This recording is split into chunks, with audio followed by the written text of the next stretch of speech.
बचाओ, कोई मुझे बचाओ, बचाओ बचाओ मुझे, कोई बचाओ। ज्योमेट्री शब्द देखते ही हम भागने लगते हैं, क्योंकि स्कूल में गणित के इस ज्योमेट्री के चैप्टर ने हमारे दिमाग को बहुत टॉर्चर किया है। लेकिन यह टॉर्चर नहीं होता अगर हमें वैदिक तरीके से गणित और ज्योमेट्री सिखाया जाता। वैदिक काल में गुरु अपने शिष्य को इतनी प्रैक्टिकली गणित और भूमिति के नियम सिखाते थे कि विद्यार्थी दैनिक कार्य करते करते ही ज्योमेट्री सीख जाते थे। अगर वैदिक कालीन ज्योमेट्री अच्छी थी तो फिर हमें यह रट्टा लगाने वाली शिक्षा पद्धति में पाइथागोरस के प्रमेय और यूक्लिड के सिद्धांत क्यों सिखाए जाते हैं? क्यों कोई भारतीय गणितज्ञ का नाम मात्र भी हमारे पुस्तकों में नहीं देखने मिलता? कहते हैं ना कि घर का जोगी जोगता और पर गांव का सिद्ध महंत। दूसरों को तो हमारी संस्कृति से ईर्ष्या और जलन थी ही, लेकिन हमने खुद ने भी अपनी महानता को नहीं पहचाना। आज विदेशी लोग तो वैदिक गणित को अपना रहे हैं, लेकिन हमारे देश के ही कई लोग ऐसे हैं जो किसी खास मकसद से भारत और खासकर सनातन धर्म को बदनाम करने का अभियान चला रहे हैं। तो हमारा भी उत्तरदायित्व बनता है कि हम अपनी महान विरासत को पहचानें और हमारे जीवन में शामिल करें और किसी दुष्प्रचार का शिकार न बने। दुष्प्रचार तो ऐसा भी किया जाता है कि न तो हमारे यहाँ विमान शास्त्र था, न हमारे यहाँ परमाणु विज्ञान था, न हमारे यहाँ आयुर्वेद था, न हमें गणित आता था और न ही हमें ज्योमेट्री आती थी। तो फिर यह क्या है?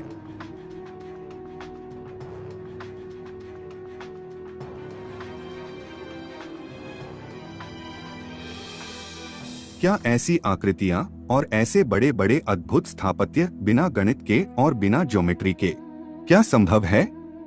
क्या इन्हें जादू से बनाया गया था? इस जादूगरी को करने के लिए हमें उच्च कोटि की ज्योमेट्री का ज्ञान होना जरूरी है, जो हमारे वैदिक ऋषि मुनियों के पास था।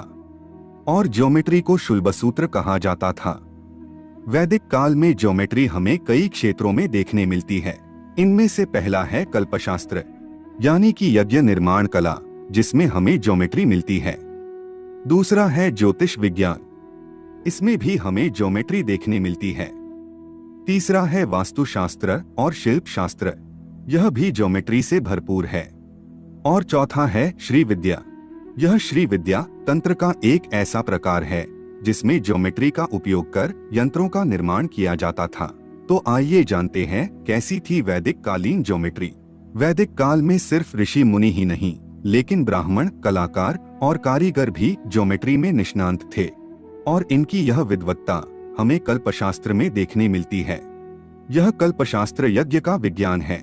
इस कल्प शास्त्र के दो विभाग है।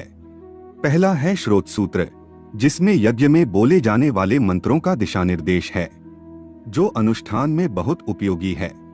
और दूसरा विभाग है शुल्ब शास्त्र, जिसमें यज्ञ और यज्ञ वेदी की तैयारी के बारे में है, और यह ज्योमेट्री के लिए बहुत ही महत्वपूर्ण है।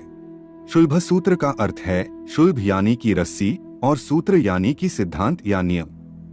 और यह सिद्धांत यज्ञ की वेदी बनाने के लिए बहुत महत्वपूर्ण थे। प्राचीन समय में नाप लेने के लिए रस्सी का उपयोग किया जाता था। आज उस रस्सी ने आधुनिक रूप ले लिया तो वह बन गई मेजर टेप। अब हम आपको एक अग्निवेदी दिखाते हैं। इस अग्निवेदी में 3 वेदियां होती है, एक वर्गाकार, दूसरी वृत्ताकार और तीसरी अर्धवृत्ताकार। इस अग्निवेदी में सबसे दिलचस्प बात यह है कि इन यज्ञ कुंडों का आकार वर्गाकार, वृत्ताकार और अर्धवृत्ताकार है, लेकिन उनका क्षेत्रफल एक समान है। बिना भूमिति के ज्ञान के एक समान क्षेत्रफल वाले आकार नहीं बनाए जा सकते। क्या हमारे ऋषि मुनियों के पास ज्योमेट्री का कोई फार्मूला था जिसकी मदद से उन्होंने समान क्षेत्रफल वाले यज्ञ कुंड बनाए थे? हमारे ऋषियों के पास नाप लेने की एक खास इकाई थी जिसे अंगुल कहा जाता था। जब तिल के 34 दानों को एक लाइन में रखा जाता था और जो लंबाई बनती थी उसे एक अंगुल कहा जाता था। यह अंगुल ही माप लेने की स्टैंडर्ड इकाई थी। तो कई लोग कहेंगे कि यह कैसा माप है जो तिल के दानों से लिया जाता था।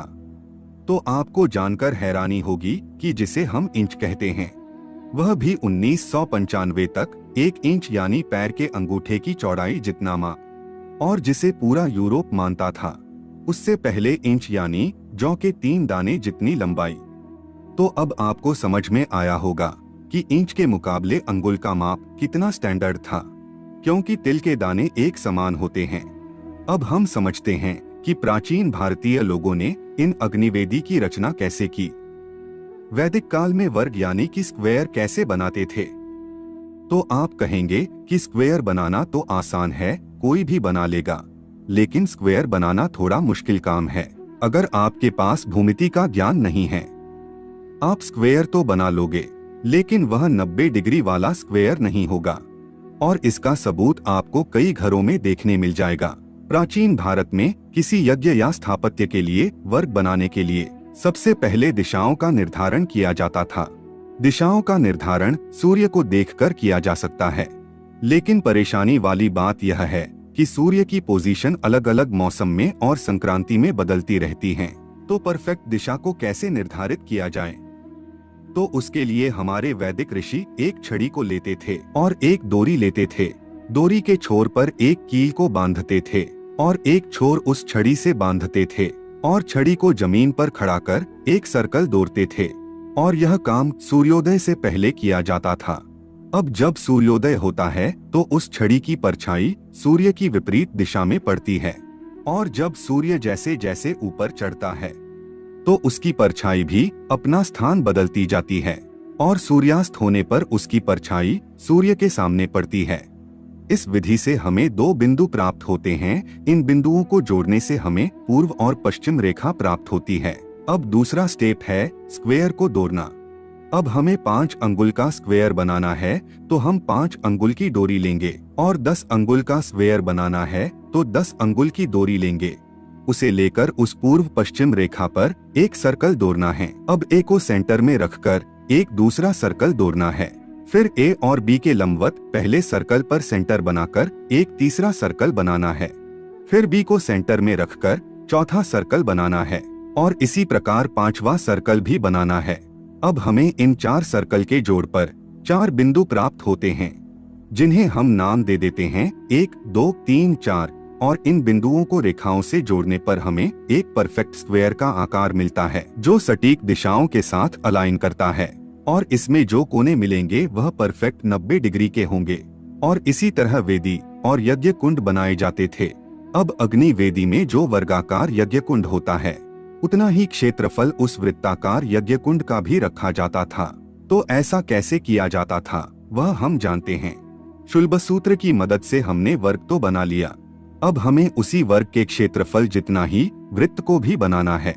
तो सबसे पहले हमें 1, 2, 3 और 4 बिंदुओं को जोड़ता हुआ एक वृत्त बनाना है। फिर हमें x और y का विस्तार करती हुई और o को चिन्हित करती हुई एक रेखा बनानी है। फिर x और y के बीच में 3 समान भाग करने हैं। अब हमें z को चिन्हित करना है। अब x y 1/3 के रूप में है, इसीलिए y z 1/3 है पर z x 2/3 है। अब हमें o और z बिंदु के साथ एक सर्कल ड्रॉ करना है। अब यह o और z से बना सर्कल बहुत महत्वपूर्ण है, क्योंकि इस सर्कल का क्षेत्रफल उस वर्ग के क्षेत्रफल जितना ही है। यह तो हुई वर्गाकार और वृत्ताकार की रचना, लेकिन शूलबसूत्र में त्रिभुज, समलंब, चतुर्भुज, चतुष्कोण, षटकोण आदि भौमितिक आकारों को बनाने के सूत्र दिए गए हैं, और इन सूत्रों का उपयोग कर कई प्रकार के यज्ञ कुंडों का निर्माण छात्रों के पास करवाया जाता था, जिससे छात्र आसानी से ज्योमेट्री के नियम सीख जाते थे। यह यज्ञ कुंडों के साथ साथ यज्ञ वेदी भी बनाई जाती थी, जैसे कि शयनचित्ती, रथचक्रचित्ती, कूर्मचित्ती आदि। यज्ञ कुंड और यज्ञ चित्ती का निर्माण करते करते छात्र पाई के बारे में भी जानकारी प्राप्त करते थे और पाइथागोरस का प्रमेय भी सीख जाते थे।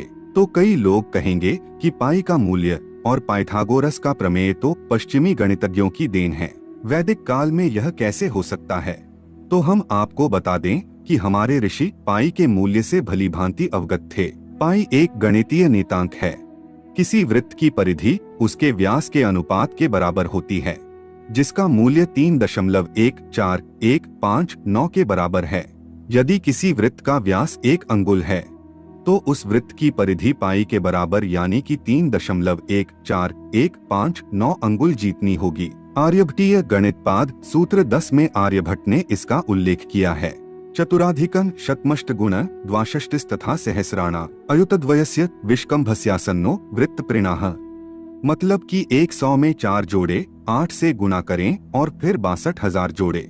इस नियम से 20,000 परिधि के एक वृत्त का व्यास पता लगाया जा सकता है। तो आपने देखा कि पाई का मूल्य आर्यभट्ट ने 3.1416 बता दिया था, जो कितना सटीक था। इसी प्रकार पाइथागोरस से पहले ही हमारे ऋषि बौधायन ने समकोण त्रिभुज के विकर्ण के वर्ग का नियम दिया था। दीर्घस्याक्षण्या रज्जुः पार्श्वमानी तिर्यकमानी च यत् पृथक् भूते कुरुतस्तदुभयां करोति।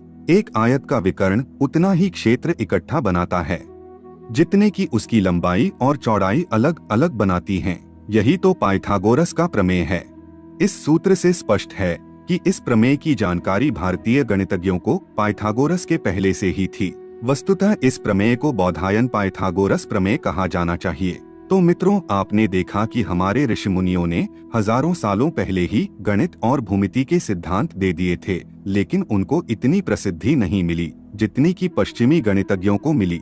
हम आपको अपील करते हैं कि इस वीडियो का कमेंट सेक्शन हमारे महान ऋषि कात्यायन, बौधायन और आर्यभट्ट के नामों से भर जाना चाहिए और प्रस्तुति को लाइक करना ना भूले। धन्यवाद।